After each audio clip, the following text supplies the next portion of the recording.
여러분, 오늘 아침 출근길에 뉴스 보셨나요? 대한민국 증시가 독일과 대만을 제치고 시가총액 세계 8위에 올라섰다는 소식이 나왔습니다. 솔직히 말씀드리면 저도 이 뉴스를 처음 봤을 때 잠깐 멈칫했습니다. 세계 8위라. 대단한데? 그런데 바로 다음 생각이 이랬습니다.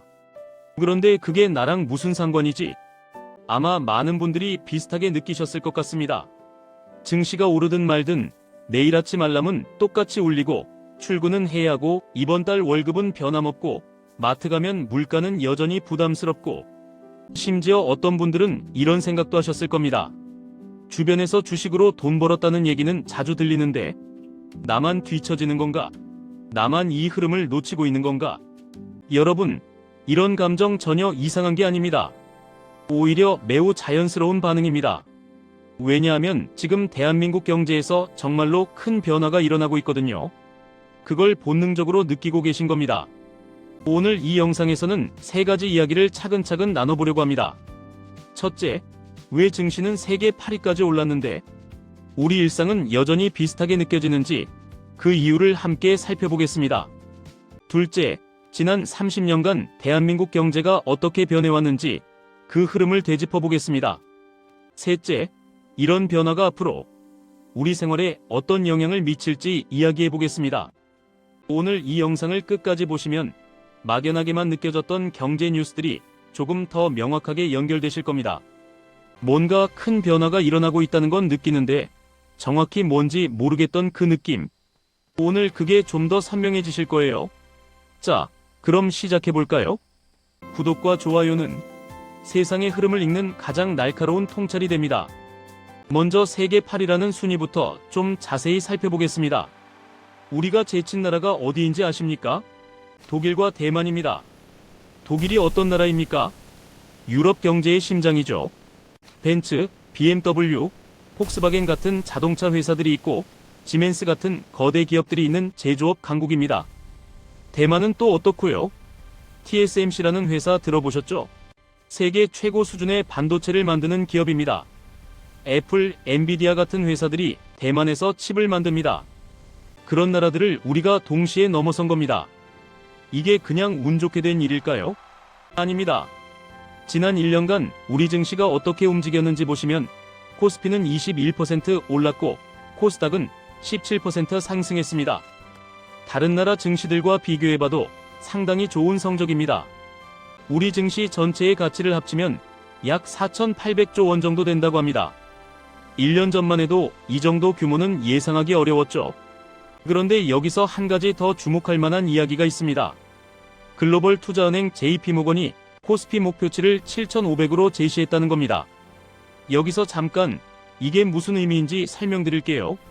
7,500이라는 숫자는 단순히 앞으로 더 오를 것 같다는 예측이 아닙니다. 이건 한국 경제의 기본 체력, 즉 기업들의 실질적인 경쟁력이 이제 글로벌 수준에 올라섰다는 평가입니다. 쉽게 말하면 한국 기업들이 이제 제대로 된 평가를 받을 만하다는 거죠. 그럼 도대체 무엇이 이런 변화를 만들었을까요? 크게 두 가지 이유가 있습니다. 첫 번째는 반도체 산업의 위상 변화입니다. 요즘 AI, 인공지능 얘기 많이 들으시죠? 예전에는 반도체가 뭐였냐면 스마트폰이나 컴퓨터에 들어가는 부품이었습니다. 중요하긴 했지만 그냥 부품이었어요. 그런데 지금은 완전히 달라졌습니다. 인공지능 시대가 오면서 반도체가 그야말로 미래 산업의 심장이 된 겁니다.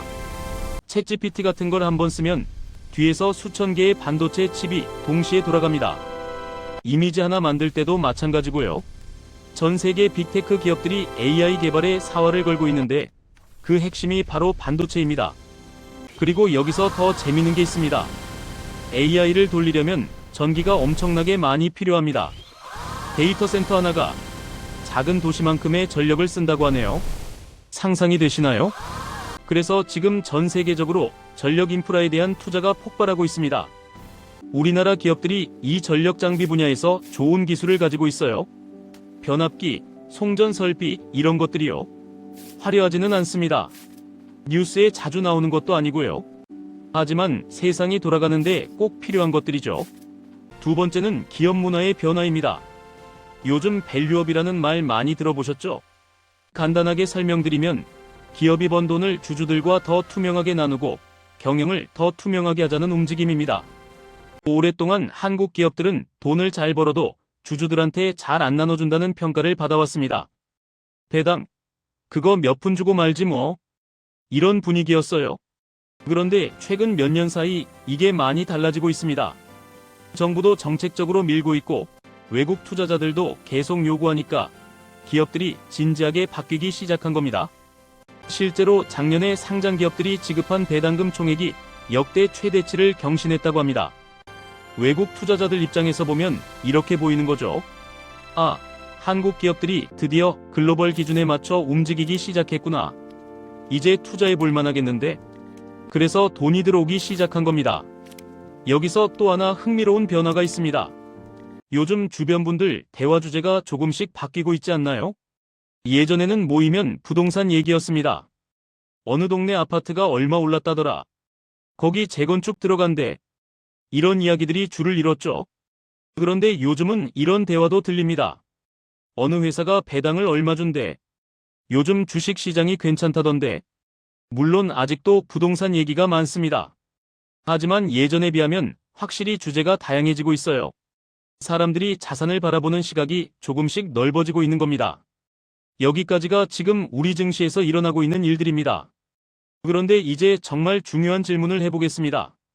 증시는 세계 8위까지 올랐어요. 기업들은 좋은 실적을 내고 있고요. 그런데 왜 우리 일상은 여전히 비슷하게 느껴지는 걸까요? 왜 뉴스에서는 경제가 좋아진다고 하는데 내 삶은 딱히 나아진 것 같지 않을까요? 그 이유를 지금부터 말씀드리겠습니다. 지금부터 말씀드릴 내용이 오늘 영상의 핵심입니다. 증시가 세계 8위로 올랐고 기업들이 좋은 실적을 내고 있는데 왜 우리 삶은 그대로일까요? 이걸 한 문장으로 정리하면 이렇습니다. 대한민국 경제가 돌아가는 엔진 자체가 완전히 바뀌었기 때문입니다. 무슨 말인지 30년 전으로 잠깐 돌아가서 설명드릴게요. 1990년대 중반을 떠올려 보십시오. 그때 우리나라는 어떻게 성장했습니까? 공장에 가면 사람들이 줄지어 서서 일했습니다. 나사를 조이고 용접을 하고 부품을 검사하고 포장을 했죠. 건설 현장에서는 인부들이 벽돌을 나르고 시멘트를 섞고 땀을 뻘뻘 흘리며 일했습니다. 그때의 성장 공식은 아주 단순했습니다. 더 많은 사람이 더 오래 일하면 경제가 성장했습니다. 한 사람이 하루에 자동차 10대를 만들면 사람을 10명 더 뽑아서 하루에 100대를 만드는 시기였죠. 노동의 양이 곧 성장이었습니다. 그래서 그때는 일자리가 많이 생기면 경제가 좋아지고 사람들 월급이 오르고 그 돈으로 집을 사고 그게 다시 경제를 키우는 선순환이 있었습니다. 우리 부모님 세대가 그렇게 성장하셨죠. 그런데 2026년 지금은 어떻습니까? 완전히 다릅니다. 요즘 현대차 공장 같은 데 가보면 사람보다 로봇이 더 많습니다. 거대한 로봇팔들이 정확하게 쉬지 않고 용접을 하고 조립을 합니다. 물류센터는 어떻습니까? 쿠팡이나 마켓컬리 같은 곳에 물류센터 가보면 자율주행 로봇들이 24시간 쉬지 않고 상자를 나릅니다. 편의점도 무인으로 운영되는 곳들이 늘어나고 있고요. 예전에는 사람이 직접 기계를 관리해야 했습니다. 기계가 이상하면 사람이 달려가서 고치고, 그런데 지금은 기계가 스스로 자기 상태를 체크합니다. 문제가 생기면 소프트웨어로 업데이트하고, 심지어 기계가 고장나기 전에 미리 알려주기도 합니다. 엔진이 바뀐 겁니다. 과거 사람이 많이 일할수록 성장, 현재 기술이 효율적일수록 성장. 여기서 중요한 포인트 하나 짚고 넘어가겠습니다. 우리가 일하는 시간은 여전히 하루 8시간입니다. 법정 근로시간이 있으니까요. 아무리 열심히 일해도 하루 24시간은 똑같고 사람은 자야 하고 쉬어야 하고 밥도 먹어야 합니다. 그런데 기계와 AI는 어떻습니까? 24시간 쉬지 않고 돌아갑니다. 밤에도 돌아가고 주말에도 돌아가고 명절에도 돌아갑니다. 사람은 피곤하면 실수합니다. 집중력이 떨어지죠. 그런데 시스템은 처음부터 끝까지 정확하게 똑같이 반복합니다. 사람을 한 명 더 고용하려면 월급 줘야 하고 4대 보험 들어야 하고 퇴직금도 쌓여갑니다. 그런데 로봇은 한 번 사면 10년, 20년 씁니다. 전기료랑 가끔 수리비만 들죠. 기업 입장에서 보면 비용은 확 줄어들고 생산성은 계속 올라가는 구조가 만들어진 겁니다. 그래서 코스피 7,500이라는 전망이 나오는 겁니다. 우리 대표 기업들이 사람 대신 기술로 효율을 높이면서 세계 시장에서 더 많은 이익을 내고 있고 그게 주가에 반영되고 있는 거죠. 자, 여기서 조금 불편한 질문을 해야 할 것 같습니다. 많은 분들이 이렇게 생각하실 겁니다.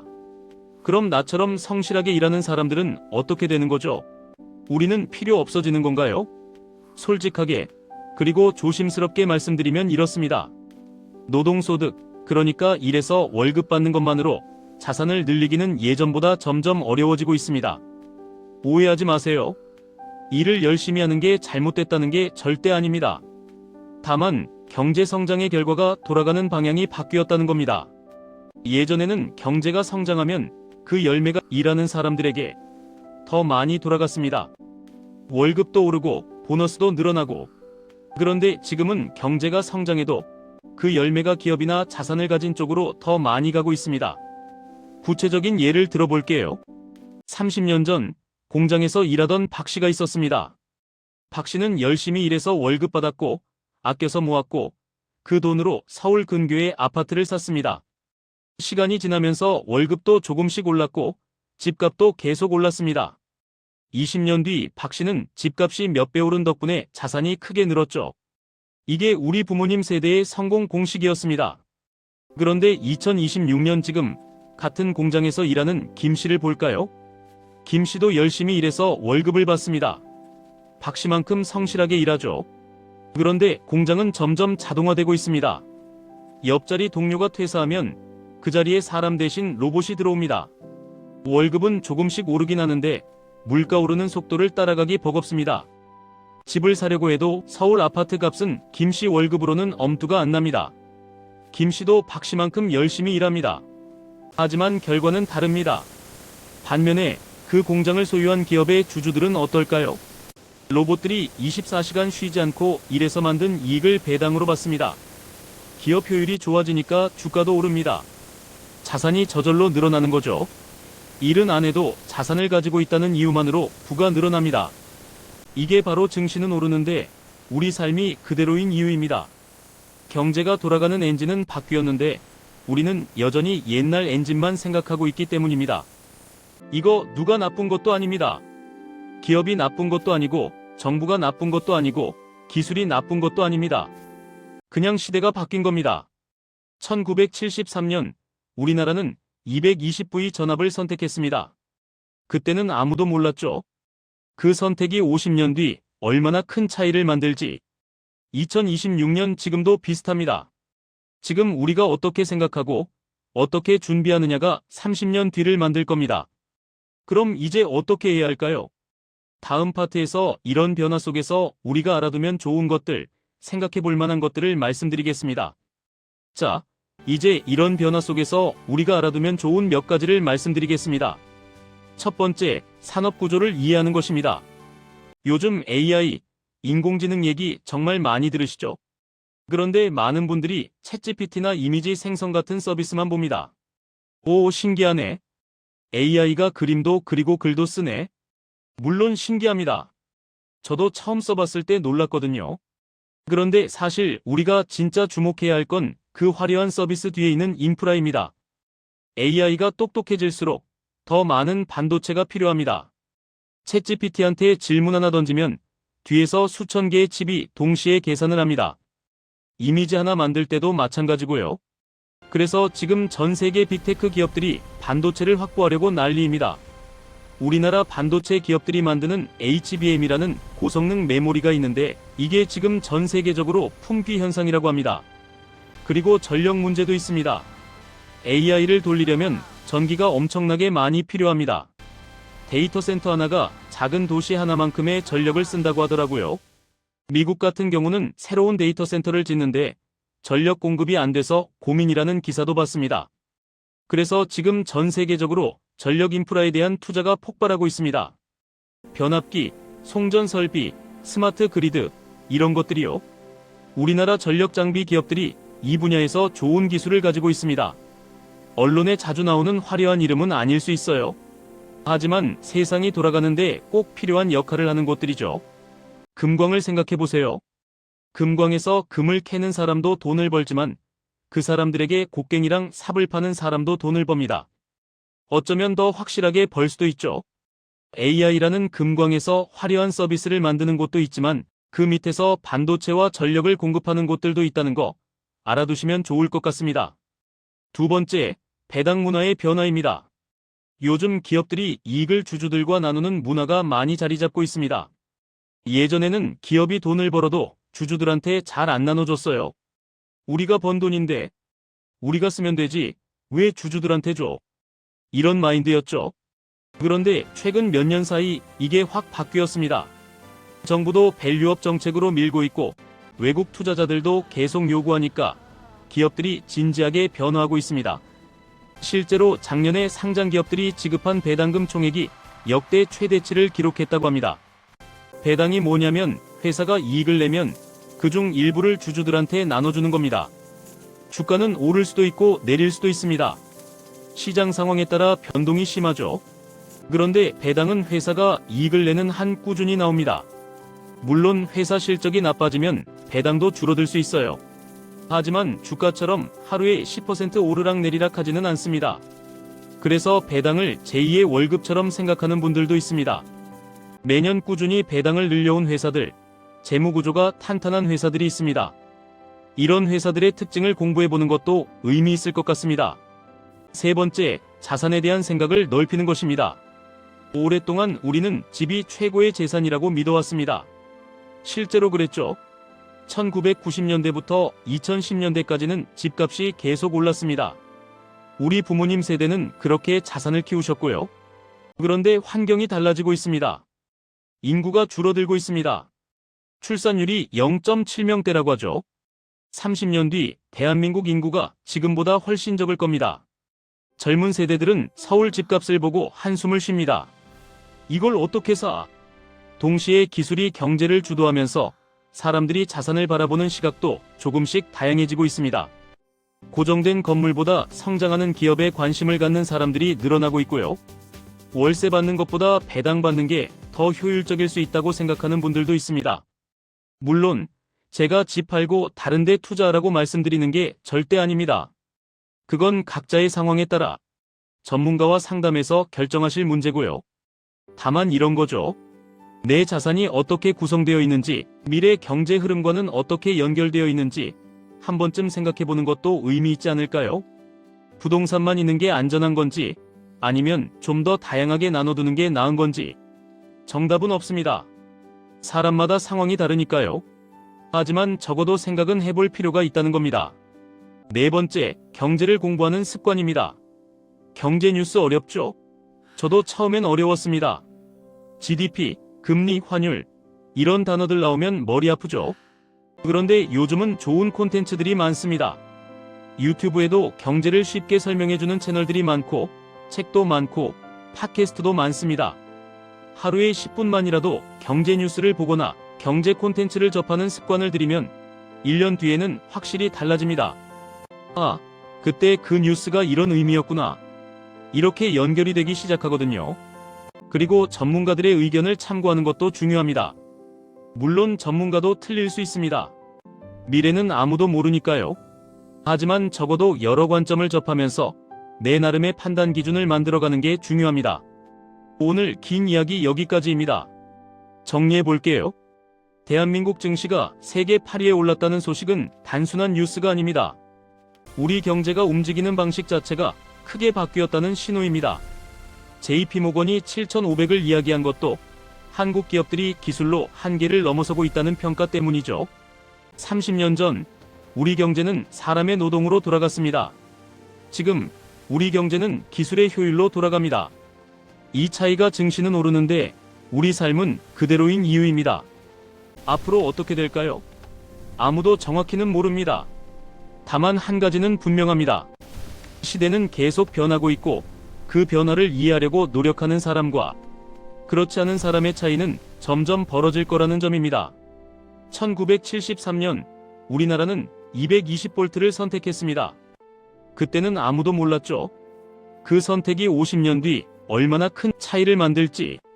2026년 지금도 마찬가지입니다.